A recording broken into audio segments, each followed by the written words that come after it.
বাড়িৰ শুকৰ ডালি চোপা ভাত পৰীক্ষা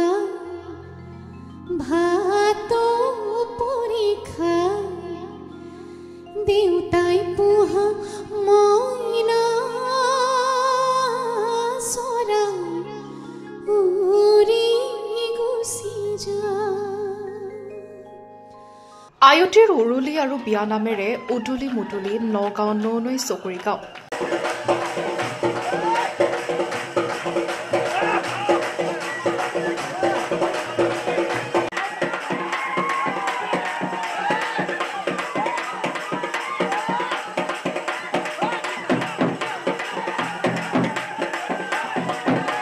ৰঙালীৰ ৰঙেৰে চৌদিশে সৃষ্টি হোৱা উৎসাহৰ মাজতে বহাগতে গাত মাহ হালধি সানি দুয়ো মিলি এক হোৱাৰ আশীষ ললে ১০ জোৰা দৰা কইনাই।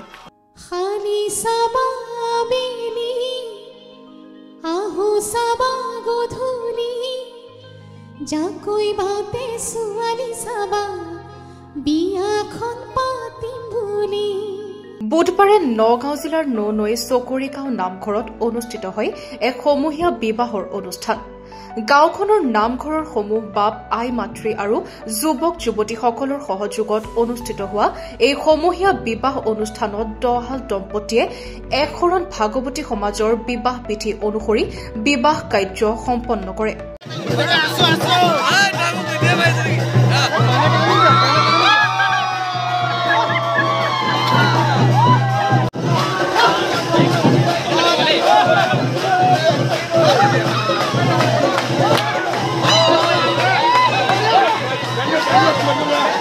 বিবাহ অনুষ্ঠানটিত বিধিপাঠ কৰে নামাচাৰ্য ব্ৰজেন দাসে।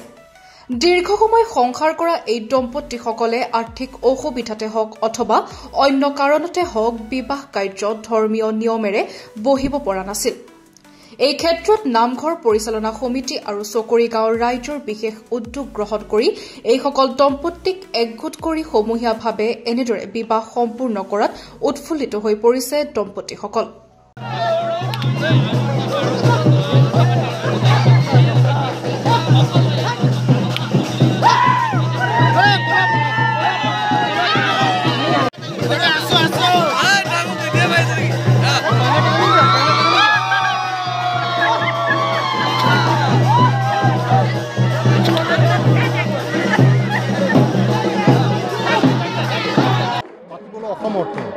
পৰিচালনা কৰা মানুহৰ অভাৱৰ কাৰণে তেওঁলোকে বহুত দিন বিয়া নোহোৱাকৈ থাকিবলগীয়া হৈছে। সেয়েহে আমি ৰাইজ সকলো বহি পেলাই আমি এটা সিদ্ধান্ত ল'লোঁ যে আমাৰ যিখিনি মানুহ অবিয়াই হৈ আছে তেওঁলোকক আমি উদ্ধাৰ কৰিবৰ কাৰণে আমি সকলো একগোট হৈ পেলাই আজি এই বিবাহটো আমি আয়োজন কৰা হৈছে। তেওঁলোকে আচলতে বিবাহটোতো বহু আগতে তেওঁলোকৰ হৈ গ'ল, কিন্তু সামাজিক নীতি নিয়মখিনি হোৱা নাই আৰু সামাজিক নীতি নিয়মখিনি নোহোৱাৰ কাৰণে তেওঁলোকে সমাজত আহিলেও কিছু পিছত থাকিবলগীয়া হয়। যিখিনি ভকতক সেৱা আগবঢ়াব লাগে তেওঁলোকে সেই সুবিধাখিনি ল'ব নোৱাৰে। গতিকে ব্যক্তিগতভাৱে তেওঁলোকে বিবাহ হ'বলৈ যাওঁতেও তেওঁলোকৰ পৰিচালনাৰ ক্ষেত্ৰত কিছু অসুবিধা আছে। গতিকে আমি সদৌ ৰাইজে চকুৰি গাঁৱৰ সমূহ ৰাইজে আলোচনা কৰি পেলালৈ এই বহাগ মাহতেই এই পবিত্ৰ দিনটোতেই সকলো 10 জোৰ বিয়া আমি একেলগে পাতি দি পেলাই তেওঁলোকক উদ্ধাৰ কৰিম বুলি সিদ্ধান্ত কৰি আজি এই মহা আয়োজন কৰা হৈছে।